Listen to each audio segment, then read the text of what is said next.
গুলি শরীরের একদিকে ঢুকেছে, আরেকদিকে বের হয়ে গেছে। প্রাইম স্টেক হোল্ডার হচ্ছে আমাদের ছাত্র তরুণরা। আমরা তাদেরকে সম্মান করি, শ্রদ্ধা করি। আমরা তাদের তালিকাকেই আমরা জনগণের তালিকা মনে করি। যে আইনশৃঙ্খলা ফিরিয়ে আনার জন্য প্রশাসন যে উদ্যোগ নেবে, আমাদের সবটুকু উজাড় করে আমরা তাদেরকে সহযোগিতা করব। আলহামদুলিল্লাহ। প্রিয় দেশবাসী, আসসালামু আলাইকুম রহমতুল্লাহ। আমরা আল্লাহ তাআলার শুকরিয়া আদায় করছি যে আল্লাহ তাআলা একটা দমবন্ধ অবস্থা থেকে এই জাতিকে বের করে এনেছেন, আলহামদুলিল্লাহ। এবং এই অবস্থা থেকে বের হওয়ার জন্য গোটা জাতির অবদান আছে, তবে বিশেষভাবে তরুণ ছাত্র সমাজের অবদানকে আমরা গভীর শ্রদ্ধার সাথে, ভালোবাসার সাথে স্মরণ করছি। তাদের ত্যাগ এবং কুরবানির ফসল আজকের এই শ্বাস খোলা মানুষের চলাফেরা। আমরা এসেছিলাম নৈতিক দায়বোধের জায়গা থেকে। যারা এই লড়াইয়ে জনগণের পক্ষে জীবন বাজি রেখে বুক চিতিয়ে দাঁড়িয়ে গিয়েছিলেন স্বৈরাচারী শাসনের বিরুদ্ধে, তাদের এখানে যারা আছেন প্রত্যেকেই গুলিবিদ্ধ। গুলি শরীরের একদিকে ঢুকেছে, আরেকদিকে বের হয়ে গেছে।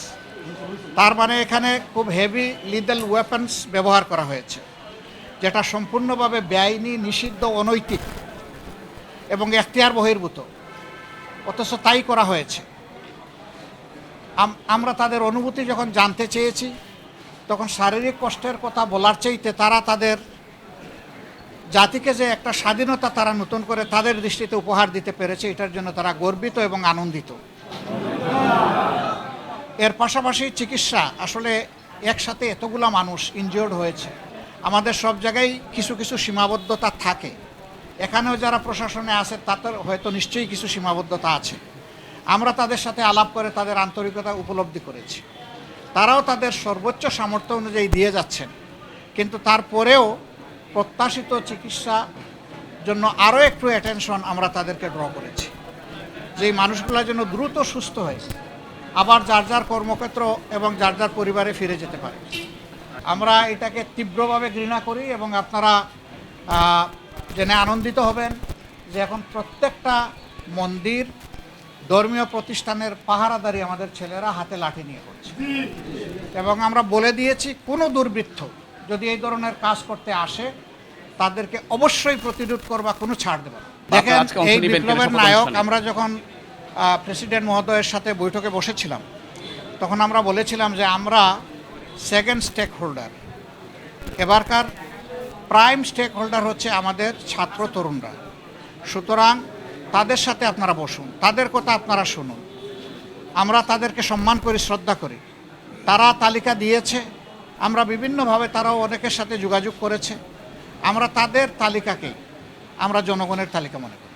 আপনার শপথ অনুষ্ঠানে থাকবেন কিনা যদি আপনাদের আমন্ত্রণ জানানো হয়? আশা করি আমরা থাকবো, ইনশাআল্লাহ।